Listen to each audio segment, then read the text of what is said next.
Welcome sa panibagong video na kung saan nagpainting ako gamit ang bao. Tara, magpainting na tayo. Dito tayo magpainting sa loob nito. Tapos dito, ay gagawa rin tayo ng design.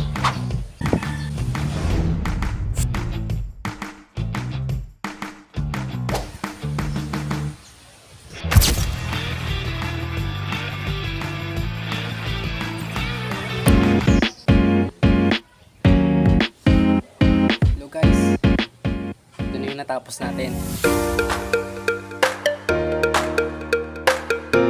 The next day, ito na siya. Tinatapos ko na. Yung mga konting details, inaayos ko. Ligyan ko lang mga konting designs at mga konting paparazzi. Tulad ng mga birds, nilagyan ko siya ng mga birds.